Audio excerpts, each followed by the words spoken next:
Nandamuri Narasimham Balayya cinema ఇండస్ట్రీలోనే చేసిన సేవలకు, అలాగే ఆయన భరసవతారం హాస్పిటల్ ద్వారా అందిస్తున్న సేవలను గుర్తించి కేంద్ర ప్రభుత్వం ఆయనకు పద్మవిభూషణ్ అవార్డును ప్రకటించిన విషయం తెలిసిందే మనకి. అలాగే అవార్డును అందుకోవడం కోసం ఏప్రిల్ 28వ తేదీ సోమవారం రాత్రి రాష్ట్రపతి భవన్ లో రాష్ట్రపతి ద్రౌపది ముర్ము చేతుల మీదుగా బాలకృష్ణ ఈ పురస్కారాన్ని అందుకున్నారు. ఈ పురస్కారం అందుకునే సమయంలో ఈయన తెలుగుతనం ఉట్టిపడేలా పంచకట్టులో కనిపించారు. అచ్చం ఈ దుస్తులో అన్న ఎన్టీఆర్ని చూసినట్టే అనిపించింది అంటూ సోషల్ మీడియాలో తెగ వైరల్ అవుతున్నాయి.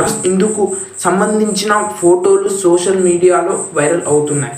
ఇలా ఇండస్ట్రీలో దాదాపు 50 సంవత్సరాలు పాటుగా నడుకోవడం కొనసాగుతున్న బాలకృష్ణ పద్మవిభూషణ్ అవార్డును అందుకున్న నేపథ్యంలో సినిమా ఇండస్ట్రీకి చెందిన సెలబ్రిటీలు, రాజకీయ నాయకులు, అలాగే అభిమానులు కూడా బాలకృష్ణకు శుభాకాంక్షలు తెలియజేస్తూ సోషల్ మీడియా వేదికగా పోస్టులు చేస్తున్నారు.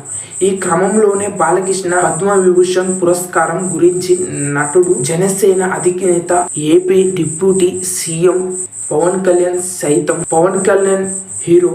ఈ సందర్భంగా పవన్ కళ్యాణ్ బాలయ్య పద్మవిభూషణ్ పై ఒక కీలక కామెంట్ చేశారు.